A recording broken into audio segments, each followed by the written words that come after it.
As I opened the door, everyone in the class turned around to look at me as usual. Good morning, everyone. And with my greeting, I was met with everyone's wide smiles. They showed feelings of affection, respect, and desire. Although I might not be aware of it, I'm enveloped with a sense of superiority from the moment I step through that classroom door every morning. Good morning, Midori. Good morning. Good morning, Princess Midori. Good morning. Stop with the princess, alright?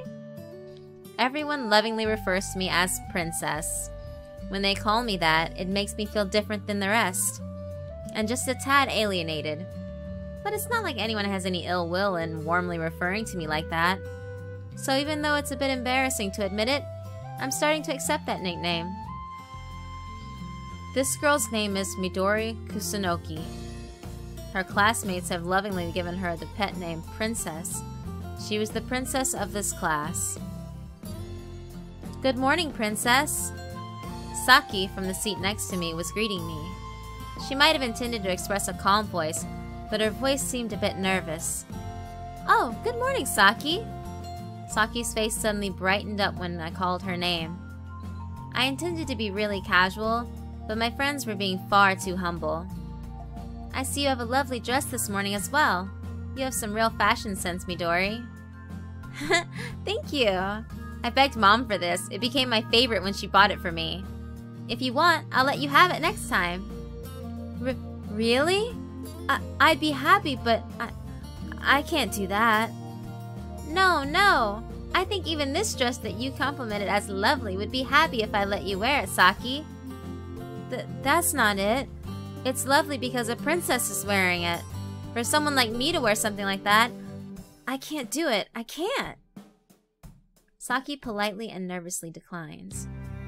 Midori was a child from a wealthy household, so she had lots of beautiful Western-style dresses. Although receiving the princess's clothes and the like might have made Saki really happy, it also filled her with anxiety. Saki really couldn't take her clothes.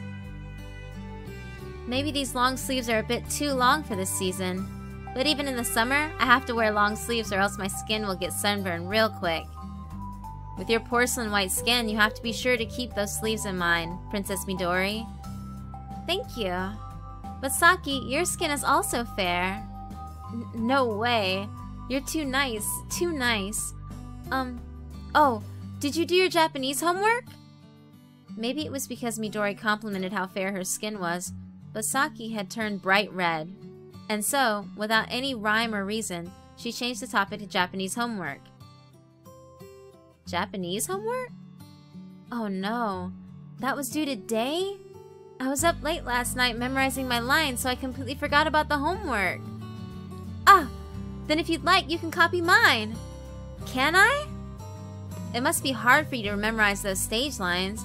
I'll let you copy it because it's the neighborly thing to do. Saki opened her own notebook and respectfully handed it over as if it was a diploma. Thank you. I'm really happy that we're friends, Saki. Oh no. This is all too much. Even Saki's ears turned bright red as she grinned in embarrassment. After all, no one in the class had the honor of being called Princess Midori's friend. Good morning, Midori! Fumi finally showed up just before class was about to start. Just like Saki, Fumi was one of Princess Midori's followers. Hey, did you see this month's chapter of Sea Cats? Yep, it was awesome, right? I felt it was a dramatic development. Sea Cats is a popular serialized manga in this class. Its rather dark themes are seen as a bit of a problem by the parents in the school. However, the majority of students in this class are reading it behind closed doors. Of course, as one of those fans, Midori doesn't miss a chapter and buys one every month. It seems like there's gonna be an anime starting next month too. I'm so excited. Oh, is that true? I didn't know. What? Midori, you didn't know? Fumi shouted hysterically in astonishment and delight. Her delight was because of the new gossip she had to share with Princess Midori. But this was a service from Midori. Truthfully, she had already read that an anime adaptation was being made. By pretending that she hadn't heard about it before, she was letting Fumi feel happy. It wasn't as if she was just being doted on. By spreading a bit of goodwill to those around her, she was being modestly considerate of others. Fumi was happily giving explanation after explanation about the anime version they hadn't heard about. From who the main characters' voice actors were, to what studio was in charge of it, and who was directing it. Fumi might have been happy, perhaps even honored to talk to Midori like that. That's neat. But since it starts after drama club practice, watching it every week would be hard to do. It's on pretty late at night, isn't it? Oh, but just tell me if you can't watch it, okay? I'll record it for you. Thank you, Fumi. I'm truly happy you're my friend. Of course. We're friends after all, right? Fumi blushed, just like Saki, because no other blushing girl in this class had ever received words of gratitude from Midori. Midori Kusunoki, the girl called Princess who every girl in the class swooned over. She lived a completely satisfying school life without any insecurities. Hey, Princess? That girl is looking over here again. Saki, who was letting me copy her paper, whispered to me. That girl? I followed Saki's uncomfortable glare towards the back of the classroom.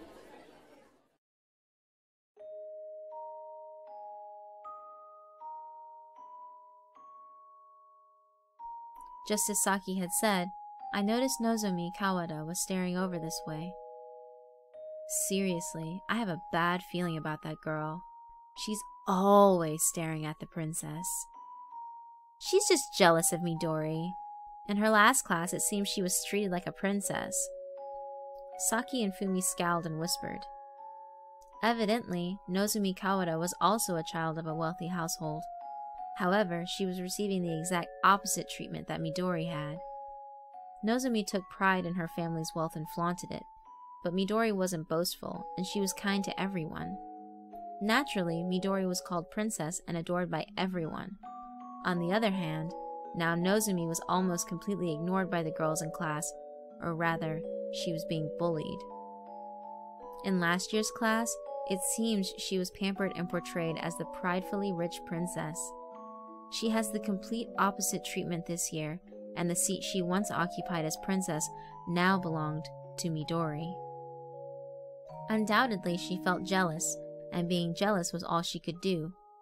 Since that was clear to Saki and Fumi, they returned her sharply unpleasant glare. If I thought I was called princess, I wouldn't like it if Midori was called that. Yeah, Midori is a different princess of a different caliber than her, though. Just how long does she intend to keep staring at her? I know, right? Midori is probably uncomfortable too. Perhaps I should go talk to her? With a scary look on her face, Fumi stood up from her chair with a crack. As if wordlessly implying she wouldn't lose to her as Midori's loyal retainer, Saki quickly stood up as well. Stop it, the both of you. Every day, someone in class said terrible things about Nozomi, or played terrible pranks on her. Who knows what kind of abuse she has suffered today alone. On a morning like this, Midori didn't want to see the bullying start so soon. Saki and Fumi were staring at Nozomi with an explosive tension. Hey, you. Just who do you think you're staring at anyway? If you've got a problem, then say it. I'm listening.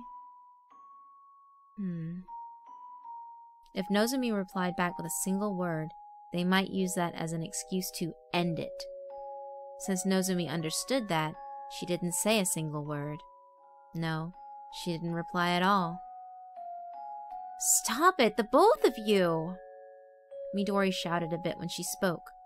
Her loyal subjects jumped with surprise at the loud voice of their beloved princess. I don't want to see any bullying this morning, so stop it. All right? Princess. Kawada, next time you stare at her, there'll be no mercy, all right? At least for now, they've settled down. But it doesn't change the fact that Nozomi Kawada is still hated and bullied during class. After hearing Midori say she didn't want to see any bullying, her classmates didn't do any bullying for a while, at least not in front of her. Of course, that doesn't mean the bullying stopped. Midori thought it was unfortunate that she couldn't save Nozomi. She also believed she should stand up for her. But in reality, Nozomi Kawada was arrogant and took pride in her family's wealth. Even now, if they let her speak up, Nozomi's pride made her want to look down on Midori. Even Midori realized the irrationality of this world. No matter how friendly you are to them, there are people you cannot get along with in this world. Nozomi Kawada was one of them. It's because the bullying against her, which might have been cruel, but all she could do was see it or pretend not to see it. After all, Midori thought that if Nozomi wanted protection, she didn't want to be protected by her. "I'm sorry," Midori apologized from her heart. "But if I were to say that, it would be pitiful, and yet. After all, everyone likes me, tries hard to support me, and is concerned for me. Kawada-san would be fine if only she would too. But why doesn't she? She brags about her family's wealth, even though no one can sympathize. Last year's class might have spoiled her by letting her get away with that. However, it's not like anyone will praise someone for having pride in being a rich person. I think being picked on is unfortunate, but the sooner she realizes why she's being picked on, the sooner she can fix that problem herself. Aside from staring at me in class until now, this isn't really a simple matter. However, if she stopped bragging about being rich, then over time, everyone's attitude towards her would change.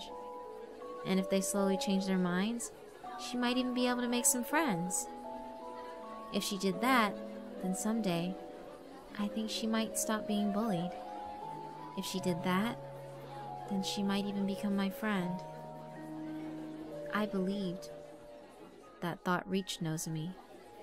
Once again, I turned my gaze back to Saki's paper and proceeded to copy her homework. Ow! Midori grimaced as she felt a sudden pain on her arm. It wasn't a pain from a bone, the throbbing of an old wound or anything like that. It was more direct. It was as if an invisible man had struck her across the arm. Wondering what happened, I looked around the room, but all that spread out before me was the scenery of an uneventful classroom. Saki and Fumi were both having a friendly conversation.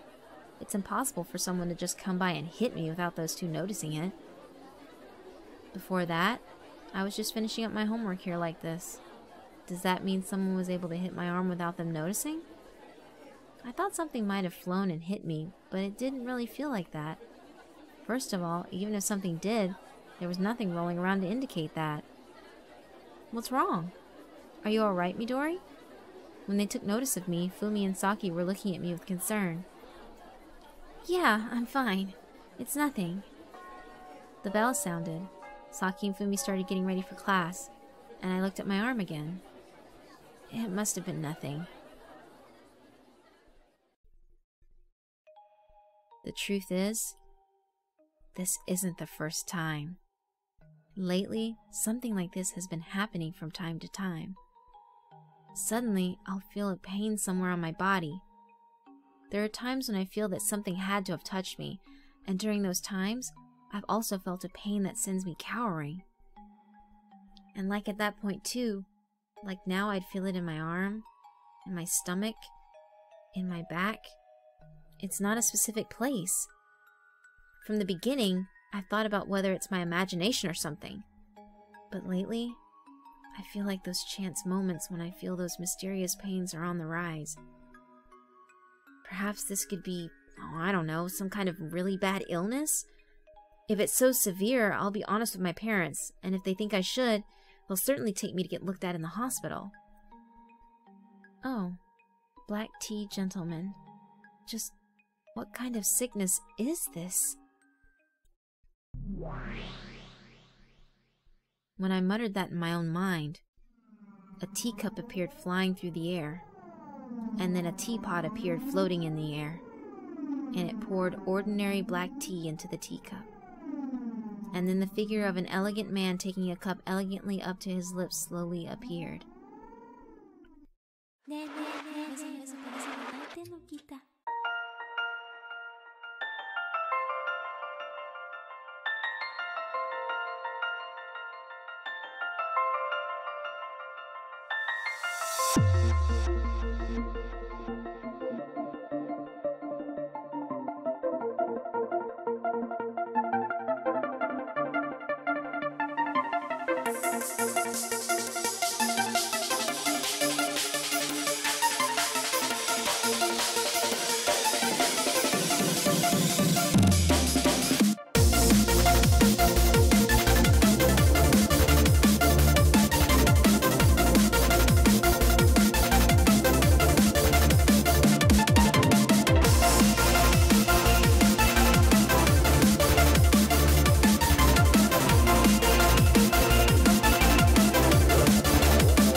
I call this mysterious man the Black Tea Gentleman, because whenever he appears, he's always drinking black tea.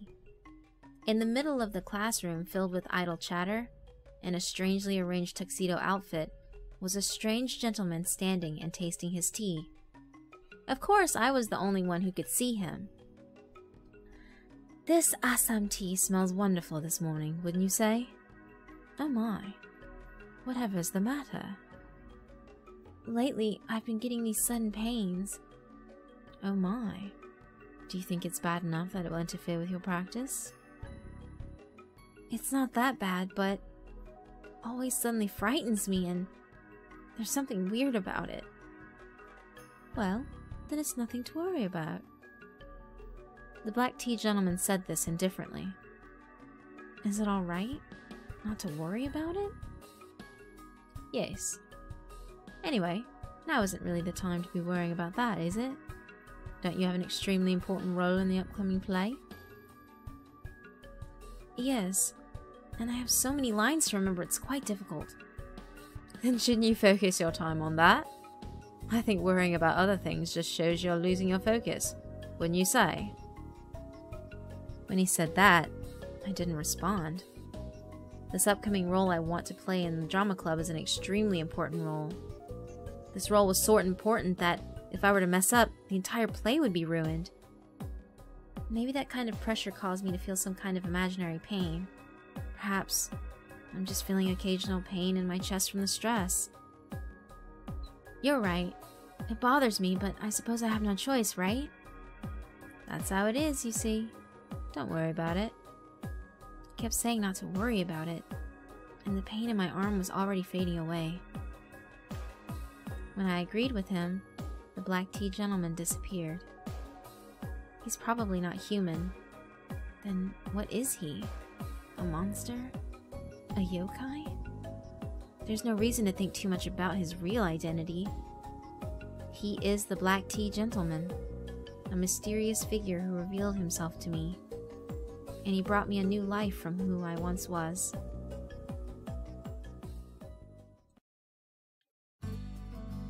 When I went to the drama club room after school, things were already underway. Under the direction of the club president, everyone was performing stretching exercises with enthusiasm. I'm sorry, I'm late. As I enter the room, everyone stops what they're doing and looks at me. Adoration, admiration, they were improper glances to give to someone who was late. Hey, keep stretching! The club president clapped his hands. Even he had been enchanted by Midori for an instant. Kusunoki, you've been late a lot lately. Sorry, I had some trouble getting changed. I'll be more careful in the future, I said with a smile as the club president realized what that meant. He turned red and looked away in embarrassment. Well, I'm sure you'll be fine as long as you're more careful. Our upperclassman club president got along well with the teachers. It was very popular among the girls at school, but even someone like him would show Midori a smile like that.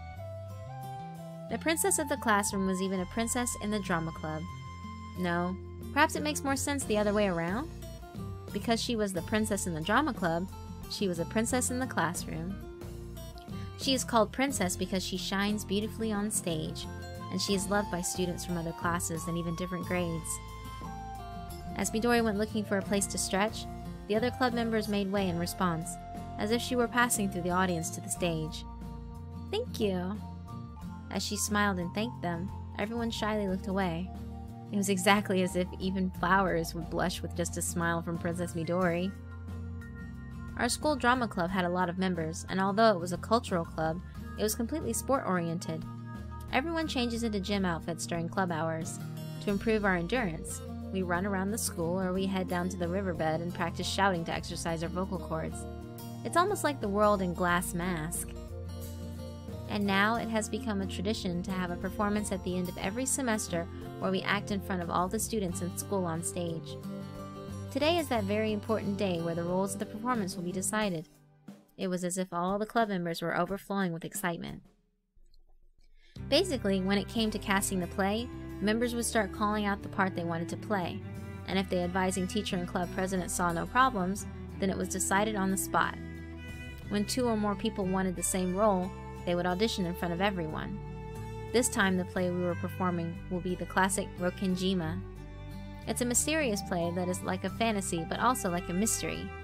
Since there is some very different content to work with, if the actors don't understand the emotions they have to portray, then they cannot transmit the message of the story. It's a really difficult play, but our advising teacher has chosen this as a challenge for us. The leading role of the witch is no ordinary role, and it requires real acting ability. But I want to make that role mine. This play and this role, if I can do it, I want to realize the expectations of the teacher who believed in me. The leading actress has to be Midori-san.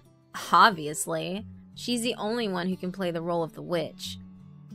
That witch was also the protagonist of this play. There are other characters that are introduced, but it quickly turns into a one-woman show, and the perfection of the play hinges upon the acting ability of the one playing the witch. The club members whispered amongst themselves that no one else except Midori could fit the role, and it was most likely that no one else would announce their candidacy for the role of the witch. To suggest that someone would compete with her on acting ability was beyond absurd. Midori Kusunoki was more than a princess in the drama club. She resembled a queen. Of course, she wasn't so naive as to think she would automatically be given the part of the witch. She also knew that her teacher had chosen this play specifically to test her acting abilities. After all, he had been giving her lessons on the role of the witch for ages now in preparation for today. The teacher was staring intensely at Midori. It was a look as if to say, "Magnificent. Now make the role of the witch your own." If for some reason Midori didn't prove to be a very good witch, he might have even intended on canceling the play altogether. In other words, the play Rokenjima might as well have been chosen just for Midori's sake. Watch me, sensei. No matter what, I'll show you a fitting performance for the role of the witch. And then Midori's eyes filled with determination in response to her teacher. Unlike Midori, who was almost guaranteed to get the role, the other club members were still worried whether or not they would get their own parts so easily. What should I do if I don't get any of the parts? I would hate getting stuck doing the odd jobs. This place seems to have a lot of props and whatnot too. Heh, you shouldn't worry about that. I mean, look, there's a kid who'll do it all for us. Their eyes shifted to the corner of the club room. There was a single girl isolated from everyone and doing her stretches. It was Nozomi Kawada. Incidentally, she was also a member of the drama club.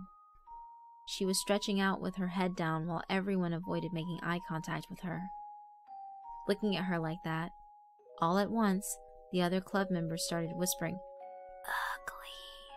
Disgusting." Their voices extended out to Nozomi. There was no doubt that she heard what they were saying, and yet she silently continued to stretch as if it didn't bother her at all. Perhaps she was silencing her thoughts and pretending not to hear. She wasn't just bullied in the classroom, but here as well. Midori felt sorry for her. It wasn't as if Nozomi was as ugly as everyone was slandering her out to be. On the contrary, her face made her seem beautiful. Rather than a smile prideful of her wealth, if she could smile from the bottom of her heart, then her face would surely shine even brighter. I, too, was once ignorantly prideful of my family's wealth. Thankfully, I realized my arrogance and I changed my ways. If I hadn't done that, I would be Nozomi Kawada. Just as sometimes she's staring at me, sometimes I'm also staring at her. What are you daydreaming about? It's your turn. Oh, thank you. The black tea gentleman appears and tells Midori that her time has come. Walking towards the teacher, I would announce what role I want to play, and I would demonstrate that performance. As silence fell over the other club members sitting on the floor, I stood up alone and stepped forward. "Kusunoki-san, what part do you want?" the teacher asked. Without losing that self-confidence, with a strong nod, I replied, "Midori Kusunoki, I want the role of the witch." Even though it was what everyone expected, they all let out low gasps. "Splendid! Then how about you show us a performance?" Complicated lines, complicated delivery, and a tender expression. He was asking to see the fruits of all my labors from so long ago up to this day. After being urged to perform by my teacher, I quietly began to focus. At that moment, that pain ran through me once again. Even now, at a time like this, again! This time it was my shoulder. Of course, it wasn't like anyone hit my shoulder or like anything flew and hit it, but it was a pain as if I had suddenly been hit by someone. "Kusunoki? What's wrong?" The club president called out. "No, it's nothing." Hoping it would help ease my mind, I circled my arm around once. There wasn't any pain anymore. "What's the matter? It's finally your time to show them what you've been working for until now, you know?" Even the black tea gentleman was cheering me on. Perhaps I'm just nervous. Or perhaps it's because I was too worried about Nozomi Kawada. She stirs my memory. When I look at her, it's as if I'm looking at myself before I was born again. As Midori was trying to perform the role of the witch, she remembered herself as she was during one semester. It was before I was born again. For me, that time was as far away as a past life. But in terms of time, it was a reminder of the semester from a mere 2 months ago. Even trying to remember is hazy and the memory seems distant now. That Midori-chan, she's always so haughty. It's like she's showing off how rich she is way too much. One of the female classmates suddenly pointed at Midori as she said that. The girl had good looks, excellent grades, and even popularity among her classmates. At the time, she stood far above me in terms of class hierarchy. That's right. It wasn't far in the distant past when I started being pampered with the name Princess. It started this semester. For me, this seems as far away as a past life, but in reality, it only happened just last semester. As that girl began to point, in a flash my other classmates joined in. Midori Kusunoki is an arrogant and rich snob. When that label stuck for 3 days straight, the entire class all began to bully Midori. Those were painful days to remember. Her heart was crushed, and it didn't just cross her mind once or twice that she wanted to up and die. And that bullying didn't just stay in the class, but it also spread to the drama club. It even went so far as to affect her role in the performance at the time. She was made to perform only the unwanted work. Even her fellow club members that she got along with began to spread rumors about Midori. She was isolated both in the classroom and the club room. I was exactly like Nozomi Kawada is now. Oh, I get it. Because when I'm looking at her, it hurts. The scars on my heart from my past life. Then one day, I met him, that otherworldly man, the one known as the Black Tea Gentleman. That day, Midori was forced to do all of the odd jobs for the drama club. She was left in the club room after the sun went down, and she was making props for the play. As she was pasting silver paper on a cardboard sword, she thought if only this was real. The girl who was the ringleader of Midori's bullying was the leading actress in the upcoming play. In the last scene, she would commit suicide by piercing her heart with this sword. In her dark imagination, she thought of seeing the gymnasium stage stained with her dark red blood. But that kind of thinking was beneath her, so she quickly corrected herself. When I joined the drama club, I wanted a moment in the spotlight up on the stage. Yet without any kind of role to play, I couldn't even go up on the stage. The only thing I'd been allowed to do until then was making props all by myself. I was sad, frustrated. But as I try to remember, I felt I was paying for my mistakes. As I tried to remember back before I was labeled a rich and arrogant snob, I daydreamed sadly, alone. Even though I shed my tears, the work didn't end. Midori took a deep breath. and the smell of mold and paint in that gloomy club room passed through her nose. And yet, when she took another deep breath, Midori suddenly caught the wonderful smell of a sweet fragrance. It was something totally unfitting for a place like this. It was the smell of tea. Without realizing it, suddenly Midori's eyes focused on a fixed location within the club room. In front of a closed window, a steaming teacup was floating. Yes, it was floating, dangling in the middle of the air. It might have been because she was exhausted from making all those props. Midori just stared blankly at that strange sight. She had to be seeing things. Being bullied every day into making props and exhausted both physically and mentally, Midori thought as much. Because she wasn't even that shocked when that very teacup suddenly spoke. Continuing club activities until a time like this. You must be quite a dedicated young lady. It was the voice of a grown man. I couldn't tell if he was young or old, but it was a mysterious voice that seemed to resonate like an echo. I apologize. Did I scare you? No. Somehow, seems the channel to your mind has coincidentally met with my own wavelength. The teacup said as it moved about. Gradually, I began to tell that it was as if an invisible man was holding the teacup in his hand. Then, as if coming into focus, the man who held the teacup began to appear. He was a man wearing a strange outfit arranged with a tuxedo. He didn't look like a teacher. Of course, he didn't look like a student either. But that eccentric attire seemed perfectly suited for the drama club. Oh my. It seems you can see all of me now. With a smile on his face, the mysterious man took another slurp of his tea. Good evening, young lady. Being dedicated to your club activities is good. But isn't it a bit too late for a girl like yourself to be out?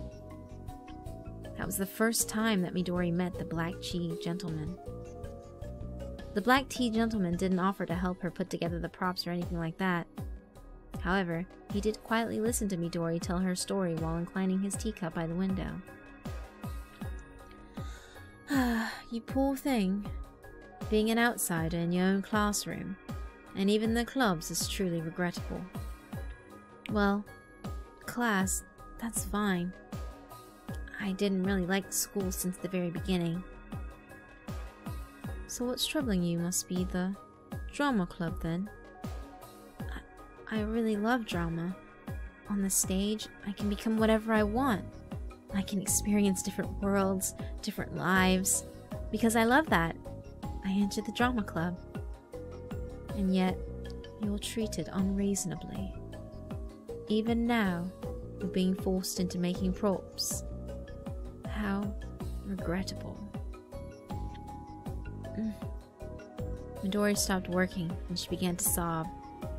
She hadn't joined the drama club because she wanted to make props. She wanted to shine. She wanted to be showered with applause.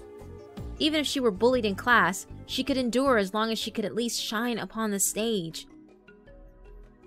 You poor thing. But this is also some kind of fate. Fate? There are hardly any humans that exist who can see us, unless we wish it to be so. In other words, our meeting here is quite miraculous indeed. It certainly is a miracle. Meeting an otherworldly creature in one's life is by no means ordinary. Now is your long-awaited chance.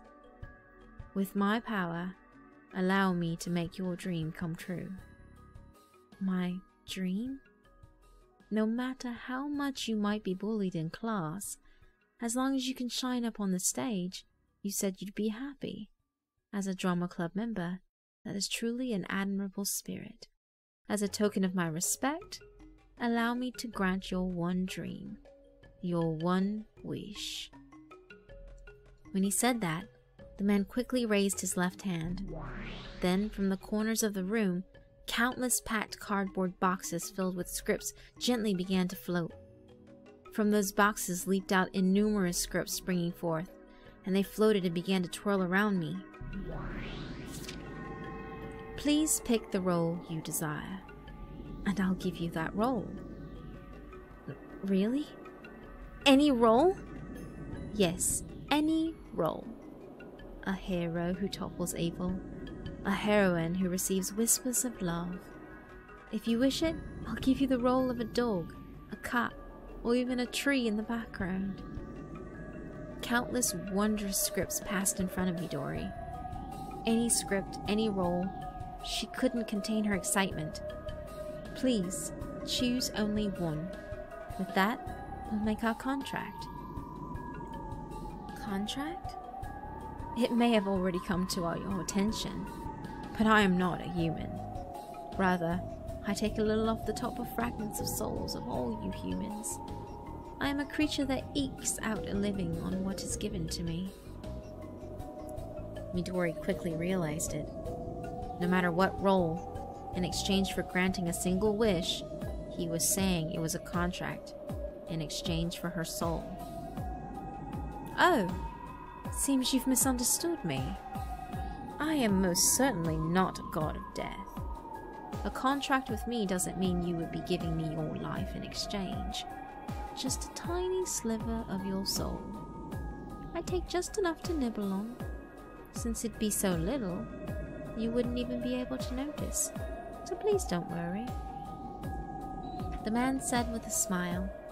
From a smile like that, she couldn't sense any danger of giving her life away. Midori made her decision without hesitation. Repeating her days like this, she was slowly being killed with the passing of each day. So she would make her contract with him. Cutting off something, offering a piece of her soul, seemed a much better option than being slowly killed. Wonderful. I respect the strength of your spirit. Of course, you will take the contract. Take this precious opportunity. Take advantage of it and start a whole new life. You will make the best of tonight's miracle, and you will be born again. Occasionally, I've had the mystical experience of being on stage affect my real life. That's right. For me, this isn't a miracle that's just for a role in a play. This is a chance to change myself, change my life, and change my fate. He gave me that chance, but I am the one taking it. I will take it and change. So I chose my role. What should I call you? That's right. Well, since I do love tea, you may refer to me as the Black Tea Gentleman.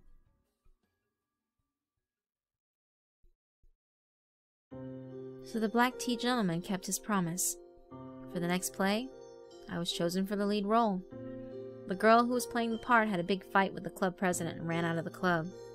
Since I could take up her role in the performance by chance, I carefully read for her script. So until a real substitute was found, although it was temporary, I hadn't been selected for any major roles before. I never stopped wanting it. The sweet, sweet role of the princess. That someone like me was chosen to fill a sudden opening in a last-minute emergency. My teacher, even the club president, no one expected it. But I thrust all of my soul into that role. Into that once-in-a-lifetime chance that the Black Tea Gentleman gave to me. No. It was because I knew it was my only chance that I gave it everything I had. In practice and on stage, my mind was empty. I don't mean empty as if my mind went blank from nervousness. I mean it was as if everything about me, everything inside of me, had been hollowed out and everything had been used up. Everything was a dream. I have no memory of what happened until the curtain dropped. But when everything was over, I returned to my senses. I was surrounded by cheers and roaring applause. I don't know what happened. I was caught wide-eyed and confused in the dazzling spotlight, and I have no idea what happened. The club president who was playing the lead took my hand and asked for an encore. At that moment, I finally experienced it. On that stage, my part as the princess was a massive success. Black tea gentleman. You did wonderful. I've been watching from here for some time. In the shadows behind the curtain, the black tea gentleman had been applauding for a while as well. I had the best role, and it's all thanks to you. Yes, I gave you the best role that you wanted. However, the role was played through your strength. Receiving roaring cheers was most befitting your wondrous talents. I'm happy. I'm happy. It was so bright I couldn't see anything. You've already been reborn. You got your chance and took it. You mustn't forget that strength. And since you've cleared your past life, you'll be much better for it, wouldn't you say? I will not forget. I will never forget this feeling. And do not forget our contract either. The black tea gentleman said with a smile, and with those words he disappeared. Even if she were to be killed by having her soul torn out from her right there, it no longer mattered because she was on top of the world.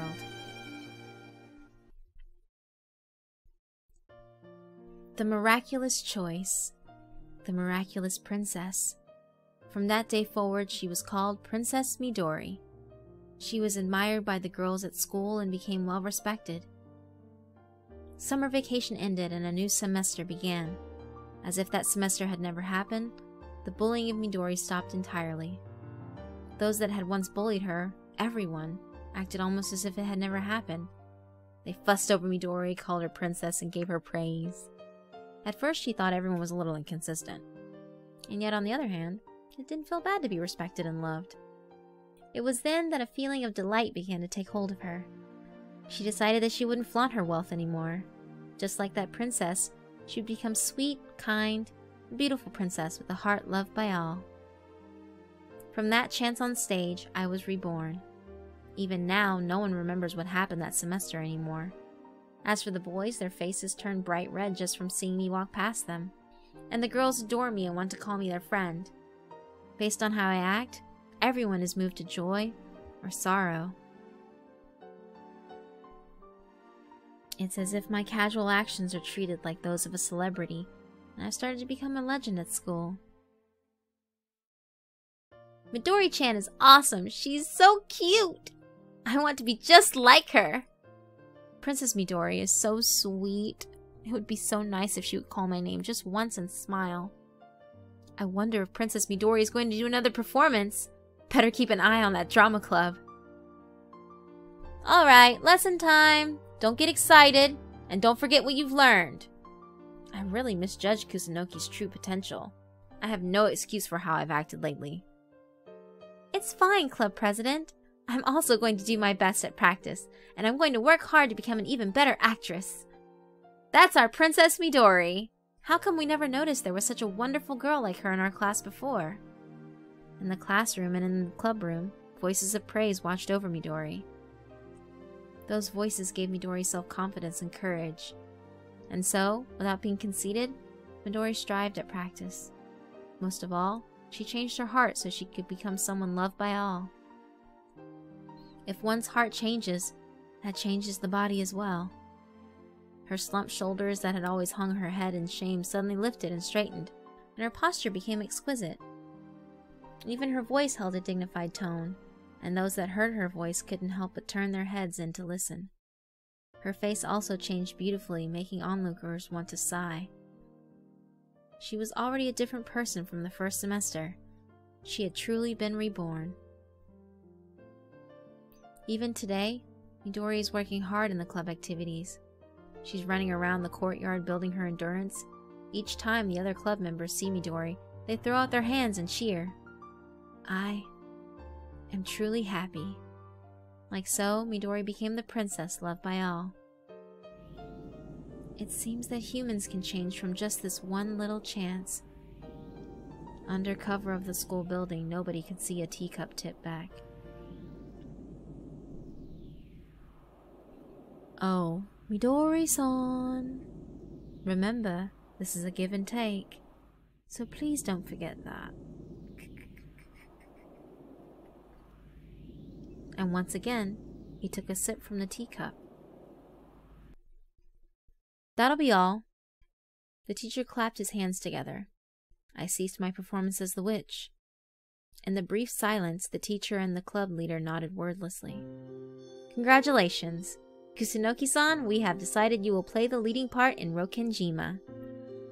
Thank you. Everybody take a good look at Kusunoki's performance and strive to improve yourselves as well. Yes! Midori, congratulations on getting the witch's role! A warm applause began to spread. If one claps with all their might, wouldn't their hands hurt? This applause was so big it might cause one to worry thus. To think that lovely Princess Midori will take on the role of a mysterious witch this time, it sounds like it'll get an incredible reaction. Of course! With Princess Midori at the lead, it'll be huge. It'll be the talk of the town. The performance sounds so incredibly exciting. Wow, I'm already getting nervous. We should make sure we don't hold her back, too. In the applause, with a feeling like being on a runway train, I returned to my seat. Last time, I was chosen due to a sudden resignation. But this time is different. I got the role with my own power. It may be by just one step, but it's one I've definitely overcome. It was that feeling of accomplishment. At the moment I sat down, enveloped by everyone's applause. Once again, I met Nozomi Kawada's gaze. Even though everyone was blessing me with their full smiles, she was the only exception. She just stared at me. I couldn't read what kind of emotions those eyes had. I only knew that it was not a feeling of celebration. It was as if I was gazing upon myself from my first semester. It forced me to remember the anxiety and uneasiness. Why is she always watching me with such disgust in her eyes? I know. She's jealous of me, isn't she? Even though she once was pampered as a princess, now she's hated and bullied for being proud, rich, and haughty. I understood her pain so well it hurt, because that was who I used to be. But you know, Kawada-san, humans can change. You are my former self. Even I, with just one chance, was able to transform so much, it was as though I was reborn. I'm sure you can too. Your chance will come someday.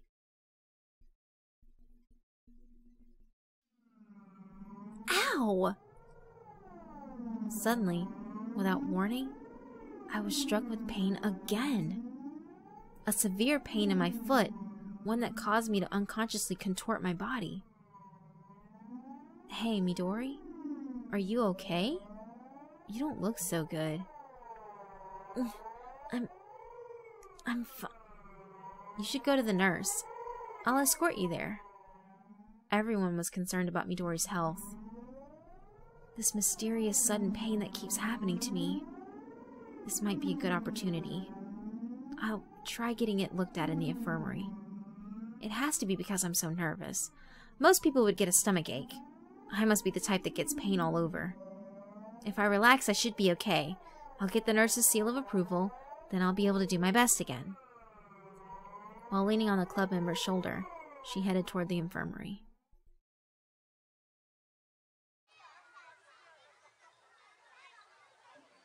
It doesn't look like there's anything particularly wrong, the school nurse put it bluntly.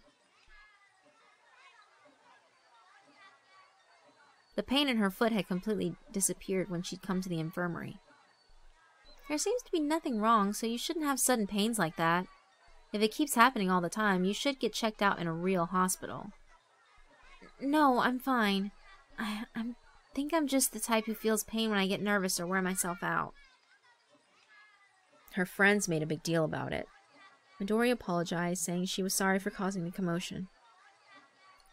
She did not want to go to the hospital. If she really did have a terrible illness, she might not be able to go to the performance. Since she'd just been chosen as the lead role, that was the one thing she absolutely couldn't accept. Once she said she was fine, the nurse couldn't do anything else for her. Strange things happened sometimes, And with that, she held her pencil between her nose and upper lip and tilted her head. Nothing particularly wrong. Those words relieved Midori, but wondering what the true reason was for the pain caused her mind to wonder. Before, the pain would come once every 10 days. However, little by little, she got the feeling they had become more frequent. Even though the pain used to hurt only when it was touched, or would just be a dull pain, lately, the pain had become more frequent and intense enough that her face would show it. From here on, in preparation for the performance, she must focus on practicing more and more. But still, if this strange pain gets worse and worse, it's definitely going to interfere. It's something you don't need to worry about. You don't have the time to become so preoccupied with pain. Black tea gentleman. Have you forgotten about the concentration you'll need on stage? You must focus on your performance and perfect your character. It's foolish to pay attention to such pain, is it not? Don't worry about the pain. The black tea gentleman is always saying that. Certainly, even if I was worrying about it, it's still as he says. In the end, my ability to concentrate isn't enough. Think only of the stage, and if I give my undivided attention to practice, then I shouldn't pay this pain any mind. After Midori gave her consent, she bowed her head to the nurse and left the infirmary. While the black tea gentleman watched her go, he sipped his black tea. Is that so? You're feeling those pains more often? That is a dilemma, isn't it? Leaving only a laugh no human could hear, black tea gentleman disappeared. It was something no human could hear. So, someone who wasn't human heard it.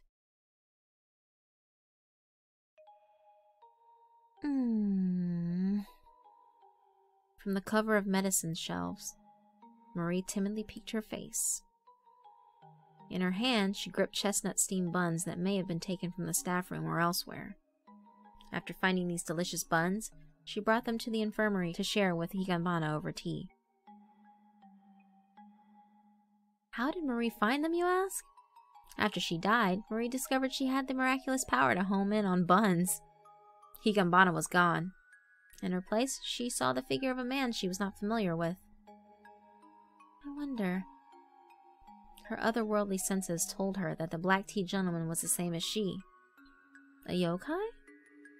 It looked to her that he was haunting the girl who had just left.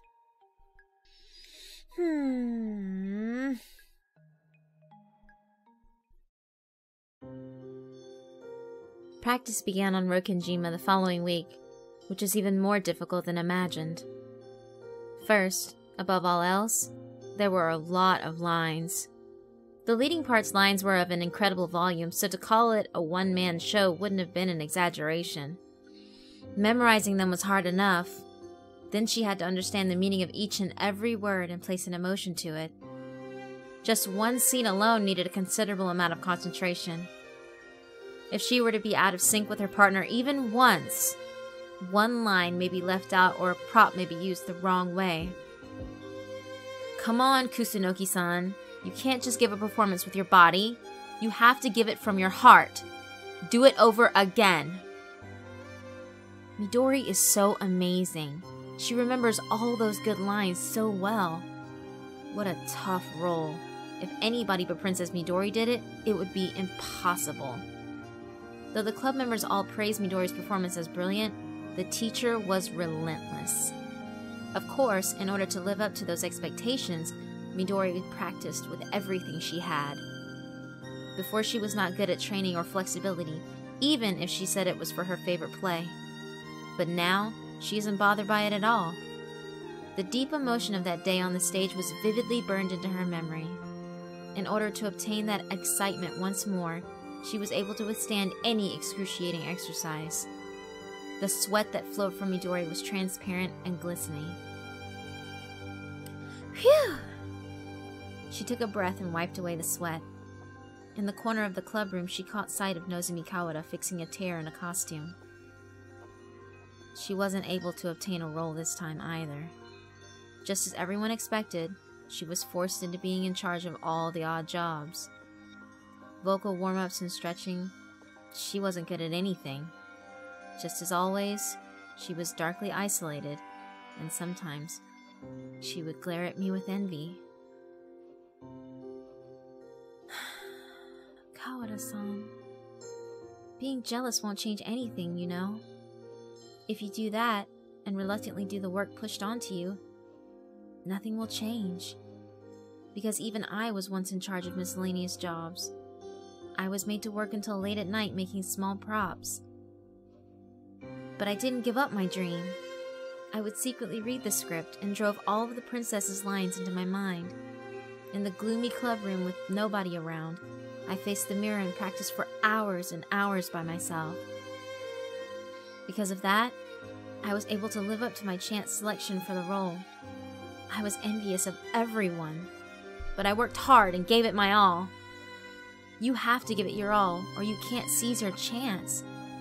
I grasped mine. That's why I won't let go. With all my strength, I will carry out my role. Nozomi lifted her face. Our eyes met. Those eyes were empty, and like always, I couldn't tell what she was thinking. But today was different. I felt something that made me shiver just a little. She was calling to me. Her eyes seemed to say, "Me? It's not like I'm just jealous." Next to Nozomi, the script of Rokenjima was lying upside down. I didn't think the script was needed to repair tears in costumes. She was not only just jealous, she was watching me. She was lying in wait. Her eyes seemed to say there were none suitable but her, that I should abandon the role of the witch. If, just before the play, I perhaps were to fall ill and suddenly drop out, there wouldn't be anybody else to stand in for the part. She is anticipating my downfall, lying in wait, reading the script until I am out of her way. I see. So that's what it is. Without anything to base it on, Midori understood. The mysterious pain increasing daily. Surely this was something like Nozomi Kawada's curse. If I suddenly drop the role of the princess, she could get the main role. So she's hoping I will suddenly drop out. Perhaps her eyes were trying to say, if Midori Kusunoki did it, there shouldn't be any reason I can't do it too. That blank expression. Her gaze made me uncomfortable just by looking towards her. Without a doubt, she must be the one sending me those strange pains.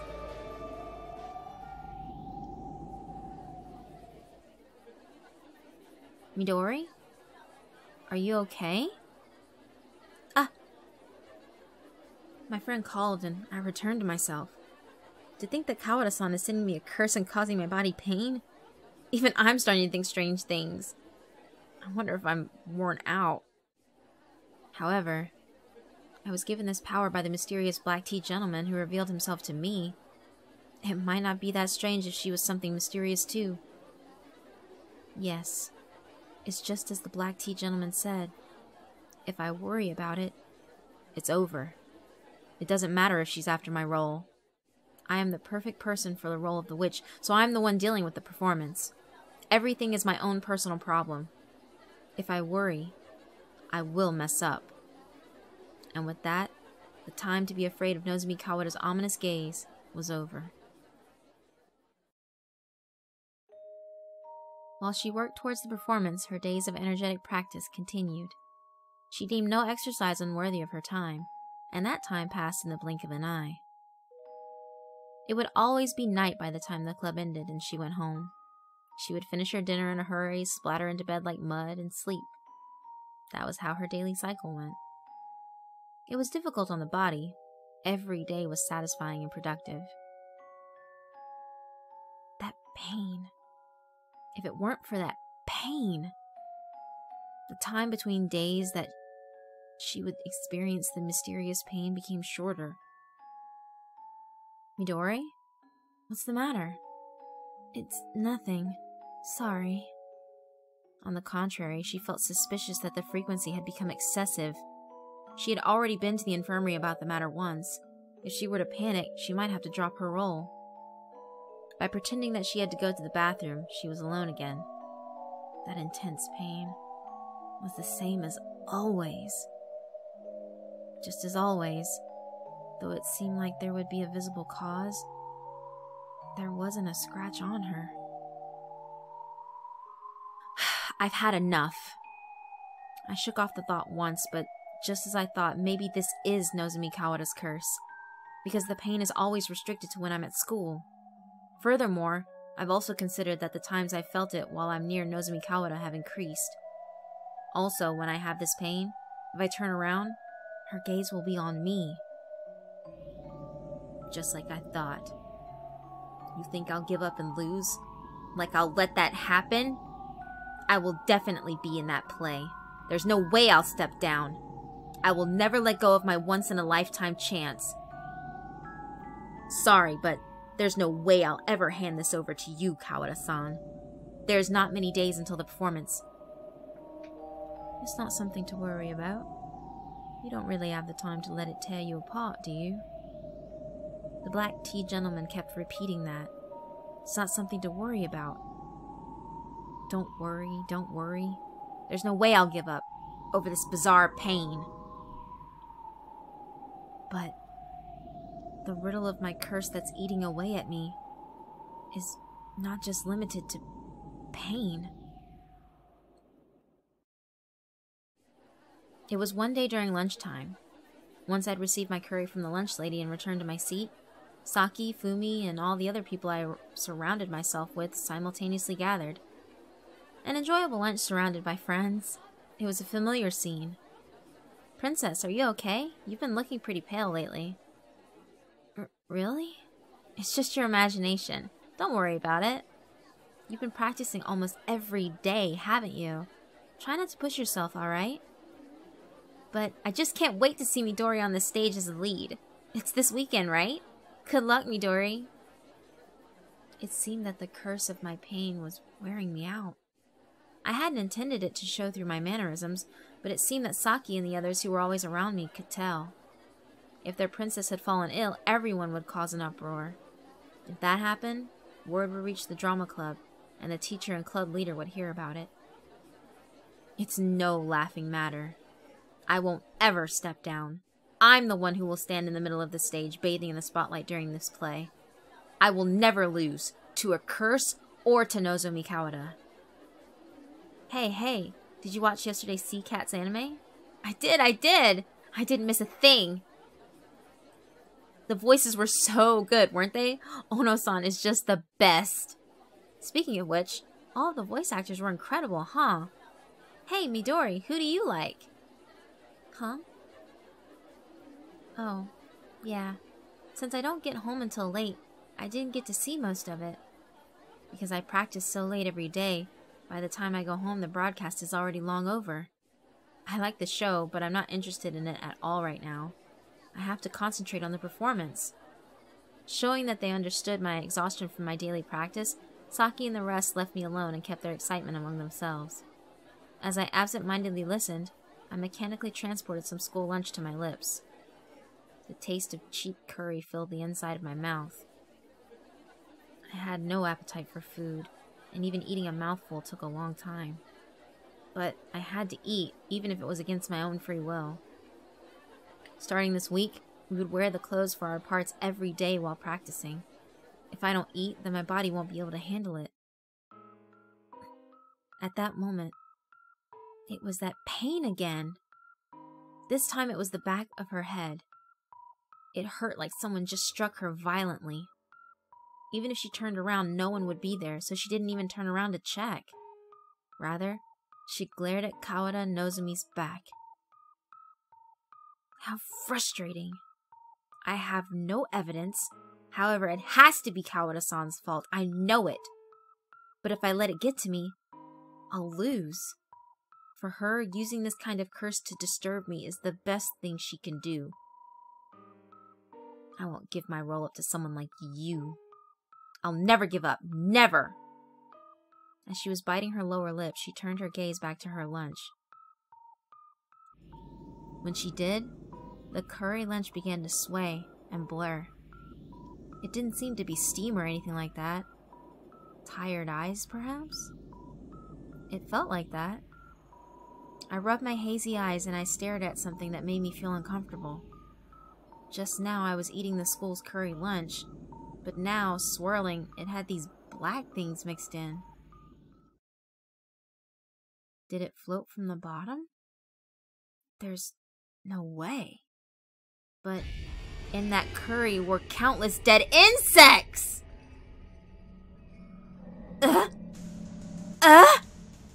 The sudden shock nearly made her choke. On top of the curry, without a doubt, those things were scattered about. It was impossible for someone to pull a prank while I was staring at Kawada-san. And there was no way these things just floated up from the bottom of my curry. There's just no way! Before my very eyes, they were warped into existence.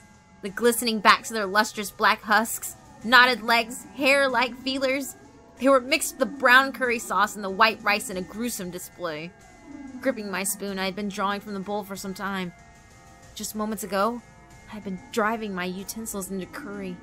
But now, there wasn't just curry on them. My fork and spoon were now thickly encrusted and stuck with black bugs. And there were a variety of indescribable colors composing the bodily fluids and guts that flowed out from them. I was about to throw up everything I had eaten, and I frantically covered my mouth. It wasn't just because of what I was seeing in front of me that caused my queasiness. Inside what I had ate just now, I sensed they had mixed in there as well. Hey, are you alright? What's wrong, Midori? Are you sick? Saki and the others noticed Midori's behavior, and they uneasily called out to her. I knew it. Those girls didn't see what's wrong with this curry. It's the same as the pain. It's a curse that only I can sense.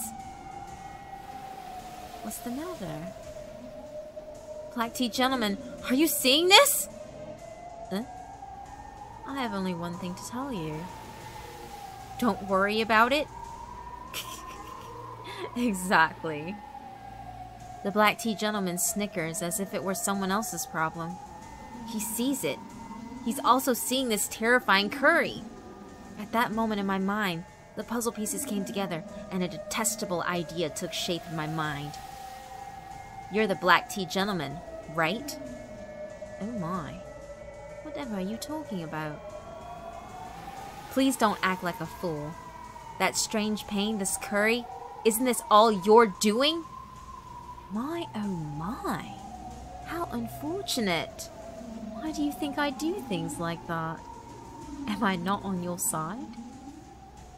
Sure, I do think you're on my side. But for some reason, is there another girl who is on your side? Oh my. What do you mean by that, I wonder? In the drama club, just as you offered your power to me when we met, you met with Kawada-san. You lent her some kind of power, didn't you? I see. In order to get the lead role, Kawada-san entrusts me with causing you to resign. I see, I see.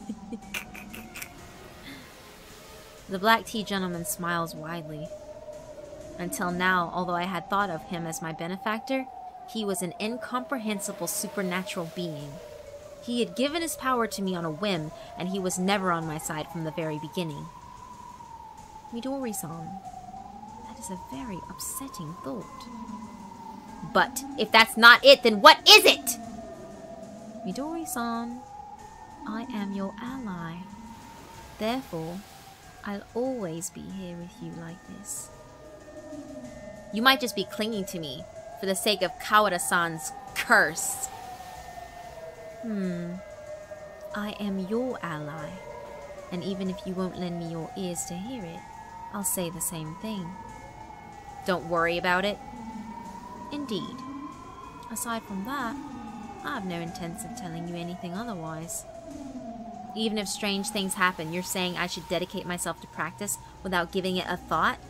If weird things like this keep happening, there's no way I can concentrate! Then you'll stop practicing and give the lead role to Kawada-san. I won't let that happen. I am the lead. The role is mine! I will be the one. Well said. Exactly. You are the lead. It will go to no one else. Just what are you thinking? I can't tell! Midori flew up from her seat. Her wildness startled everyone, but Midori didn't care. Recklessly taking up her school lunch tray, she threw it in the garbage, silverware and all. And with that, she flew out of the classroom.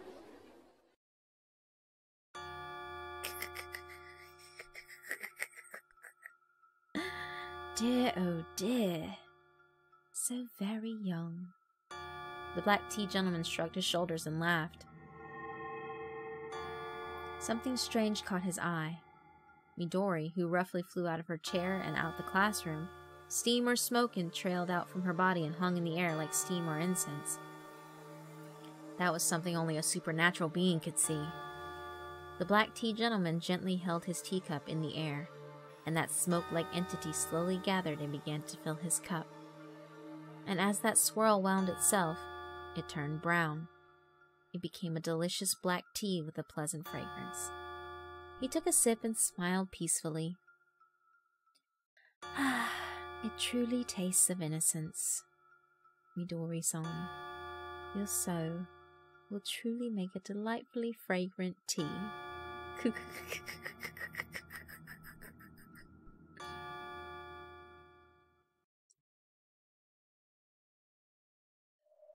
Midori ran towards the clubroom.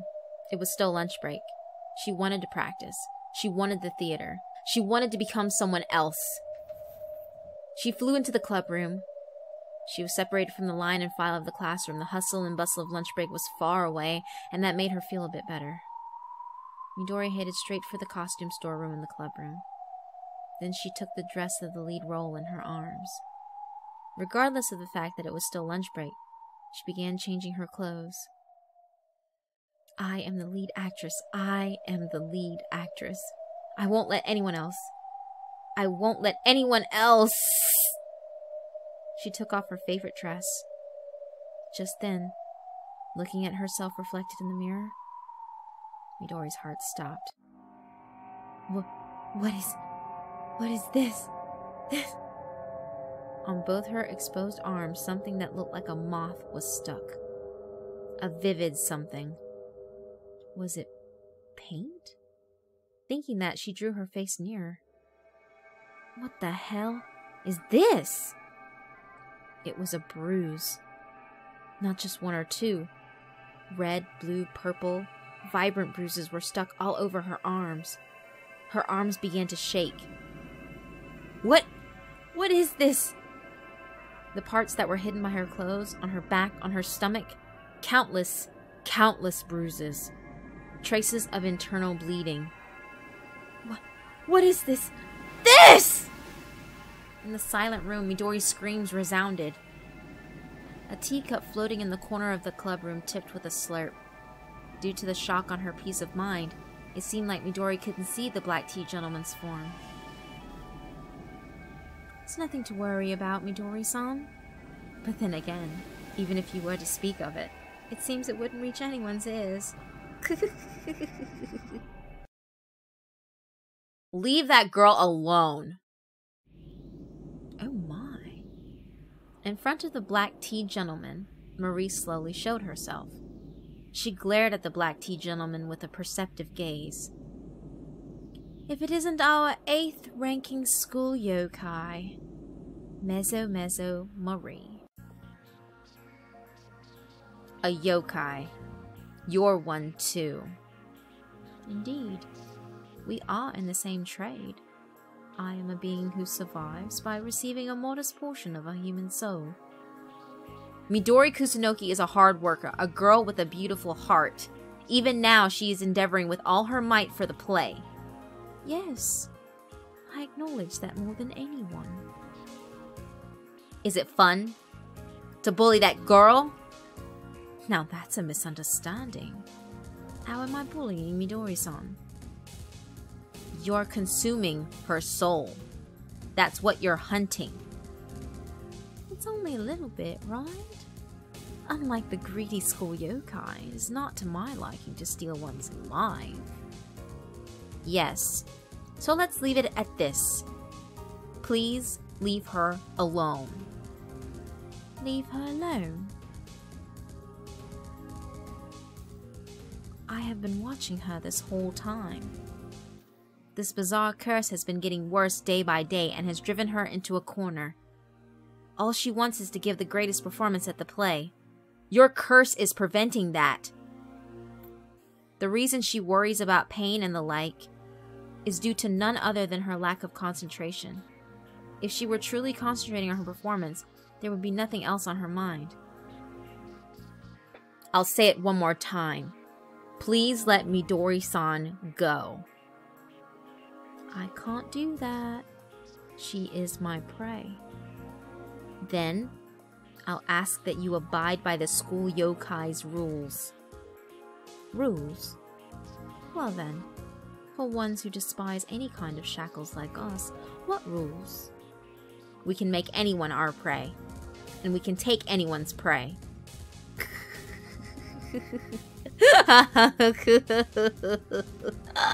I see, yokai certainly do follow that one rule, don't we?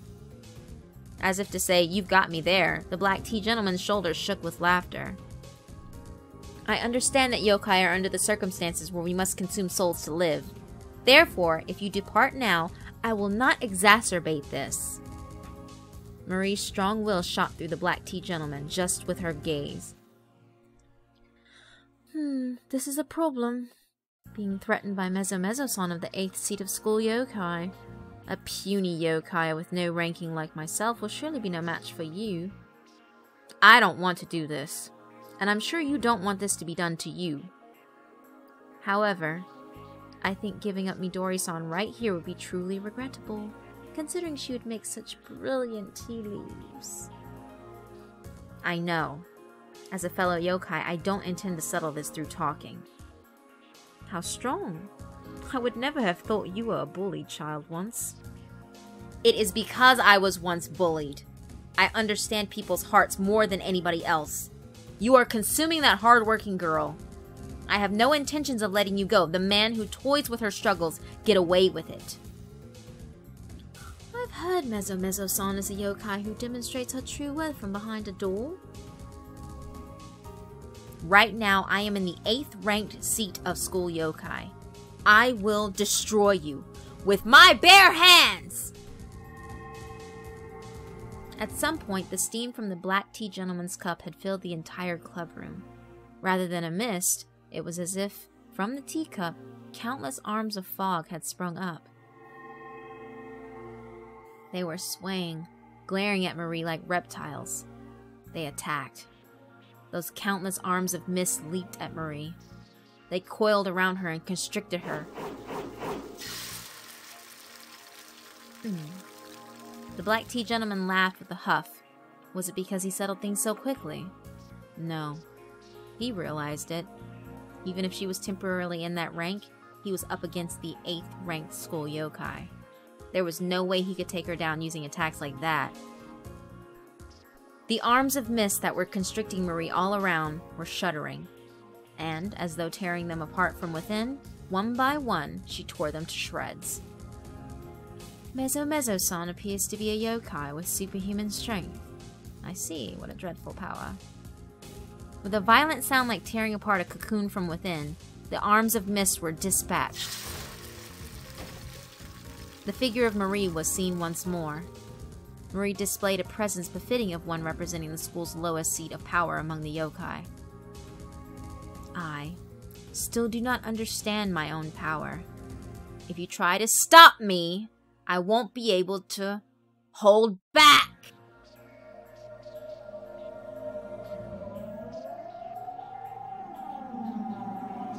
From Marie's body, a heavy chill gushed out and covered the floor. Both her arms were as heavy as lead, and they were so large they seemed like tree trunks. I suppose that didn't work. Well then, let's continue until something does. The black tea gentleman raised his hand, and a snake of mist twined around, and sharpened like a lance. Oh my. I hear some footsteps coming closer. If we go on, more humans than I'm comfortable with will be here. Allow me to settle this with this one blow. Indeed, someone's footsteps were nearing. They were coming closer, directly to this room. That was to be the countdown for their duel. The instant the club's sliding door was thrown open, Marie and the black tea gentleman crossed paths with a flash like lightning. I see. Accept your defeat. I'm really struggling to hold back. How frightening that this is you going easy. With a roar like the sound of thunder, the black tea gentleman's body was knocked off his feet by her strong arms. He was blown clear across the room and strewn against the furthest wall. The black tea gentleman said, "A splendid strike," and gave a thumbs up as he spoke. At that same time, a small breaking sound. It was to signify that the black tea gentleman's power had been broken, and Midori had been set free. While letting out a sigh of relief, Marie drew back the power in both her fists. What are you doing here? The one who entered the club room was Nozomi Kawada, and she scowled at Midori, who was standing in front of the mirror in a dress. Kawada-san? What, you think you can just wear someone's costume? What? Nozomi Kawada looked down on Midori with eyes so cold it caused her to shiver. Come on, hurry and take it off. Midori was bewildered. Certainly, Nozomi had appeared suddenly, but honestly, from the bottom of her heart, she could not comprehend what she was saying. Someone's costume? What does that mean, someone's costume? I mean, this is my dress. This is my costume as the main role. What are you spacing out for? Did you get hit on the head too many times and lose it or something? Kawada-san snapped at me in such a strict tone of voice. This girl, was it really even like her to speak so bluntly? I thought she could only silently stare at me in jealousy. I said, hurry up. Take it off. Your stink is going to stick to it. The only time you can touch my stuff is when you're doing your job as the chore girl. Chore girl? Isn't that Kawada-san's job? I'm the lead. I said take it off! It's 1,000 years too early for some moody girl like you to wear the costume of the lead actress. What are you saying? The one who doesn't fucking understand is you! Strip, damn it! Kawada-san suddenly lunged at me. I fell over and rolled. I hit my head hard on the edge of the wooden toolbox. That instant, something snapped. It wasn't her skull. It was something by her chest. Something deep inside had cleanly broken. The black tea gentleman had said he would grant one wish, that he would give her any one role she wanted. The role Midori had chosen was not the princess. The role she chose was truths from deep in the crevices of her mind began to come out, one after another. Not the pretend acting, but the truth flows. It was almost like watching a movie on rewind. Memories of the past were clearly resurrected. From the lies that covered it came the real truth. It's morning. I enter the classroom and my classmates look at me. They laugh as they draw near. It wasn't because they wanted to greet me with love and respect. It was to hit me. They'd come and gather while laughing and beat me and sneer. You brought your homework? Saki would say. And then she'd give me her notebook and I would take it, so I could copy my homework in her notebook. While I was copying, Saki would take out a ruler and beat my arms. Fumi would throw indoor slippers at my face. Even though I was doing their homework, they treated me terribly. After school, the club leader said to me after he got into the club room, "Kusunoki, you've been late quite a bit lately." I was delayed because I had to change clothes. That was the excuse I gave. The gym outfit I was wearing was covered in stains. It smelled just as if it had been pulled out of a garbage bin. As I looked for a place to stretch, everyone said, "You stink," and moved away from me. When they left me, it created a vast distance of space. As I started to stretch my shoulders, the club members began kicking me, one after another. I could hear the club girls' whispers. I would hate being a chore girl. This time, there's a ton of props and whatnot. Don't worry about it. Look, we have a girl who'll do everything for us all by herself. They look at me. Many cruel smiles spread. It wasn't as if I was given the position. Since when did I become the eternal chore girl? Next, Nozomi Kawada-san. Here, Nozomi Kawada-san. I want to be the witch. She splendidly announced her candidacy for the role of lead actress of Rokenjima. Everyone applauded their blessings. It could only be Princess Nozomi. Nozomi, do your best! I looked at everyone's backs. I was the only one who wasn't cheering. One after another, the roles were being decided. I had the courage to announce my candidacy for all sorts of roles, but acting is hard, and I was told my facial expressions were all wrong, so I couldn't get any role. In the end, just as I expected, I was the chore girl. Since you kept stupidly nominating yourself, you wasted everyone's time. The role that best suits you is taking care of the odd jobs. That being said, we're out of here. Good luck, eternal chore girl. Don't ever nominate yourself again, you hear? It's annoying, they said as they kicked my back, putting countless shoe stains on the back of my gym outfit. After the meeting, I was the only person left in the club. I worked on props and sewing clothes. During that time, I'd secretly read Rokenjima's script and practiced the lines for the role of the witch. This practice started small at first, but it gradually grew larger. Before long, secretly, I began wearing the lead's dress and put on the entire rehearsal by myself. I had no partner, but I could see them. I could hear them. So every day, I would return home in the complete darkness of night. The anime Sea Cats was already long since over, so I'd tumble into bed and turn on my side, empty my mind, and slept like a sack of potatoes.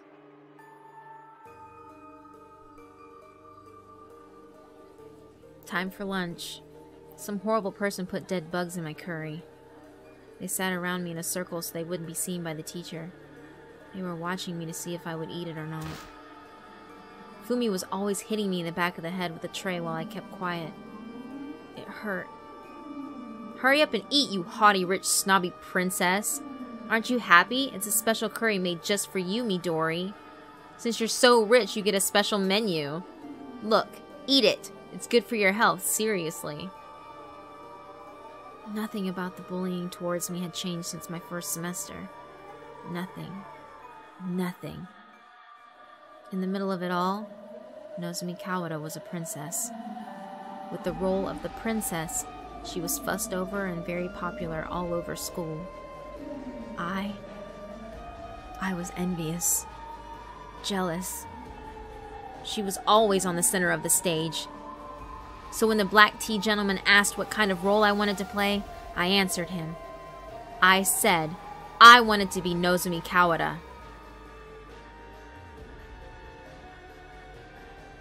The back of my head filled with blood. As she slowly stained the witch's dress with blood, Midori slowly stood up, and she leaned against the wall. She saw the black tea gentleman who seemed to be in anguish. I want to become Nozomi Kawada. Yes, I know. I want to be called princess. I want to be loved. Even in the drama club, I want to earn a spectacular role and bathe in the spotlight of the center stage. Make me her! Make me Nozomi Kawada! Yes, you can become her. As long as you keep acting, you can always, from henceforth, become Nozomi Kawada. But something is wrong. Something is wrong! Everyone is bullying me. Even Kawada-san is wrong. They're saying this dress isn't mine. They're saying I'm the chore girl! Midori-san, please don't worry. Don't worry? Please act as if you were Nozomi Kawada-san. Don't pay heed to anything or listen to anyone. You must focus on acting. Just as you call Kawada-san Princess Nozomi, you too shall be called Princess Midori. You will bathe in the love of your classmates. Even Saki-san and Fumi-san will become close to you. You'll be showered with praise and always selected for the lead roles in the drama club. That I could... me... a princess? Princess Midori? Midori's world began to dim little by little. Even though it was still daytime, Midori's world began turning dark. It's only natural. The top of the stage is dim, and with a striking person bathed in the sharp spotlight, their figure stands out. There she stood, Midori's figure, clad in the dress of the lead actress. At the end of the supreme climax for the play Rokinjima, she would monopolize a grand cheer and applause. See? I can hear it. I'm hearing it. The applause, the cheers, the praises of everyone's voices calling me princess. What's with this girl? Nozomi Kawada was dumbfounded. Midori faced the mirror and began deeply bowing to herself. Then she seemingly reached out to take someone's hand. The black tea gentleman took that hand. Marie was also watching this spectacle in bewilderment. That's how it is, Mezzo-san Marie. Am I still such a hindrance to Midori-san? Marie was at a loss for words. She could say nothing in return. I'm a yokai that allows one to believe lies. When you hear the word lie, you can only think it is wrong, correct? However, it's the same with painkillers or anesthetics. Isn't there some pain that must be forgotten in order to keep living? This is how I relieve this girl of her pain. Marie, you're out of your league. Leave it at that. Higanbana-san! There was no telling when she arrived, but Higanbana was there. Furthermore, Midori Kusunoki was my prey. Huh? Someone so proud of her money that she was hated in her class and bullied. That sounded like a delicious soul to my taste. Then this guy snatched it away. If Midori-san hadn't been my prey, well, listen to what Higanbana said just now. She would have probably had her life toyed with. Humans have the right to run away from harsh realities.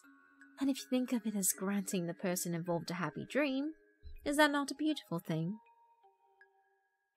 How sophisticated. Humans live in reality. If one runs away, they will have to pay for it dearly one day.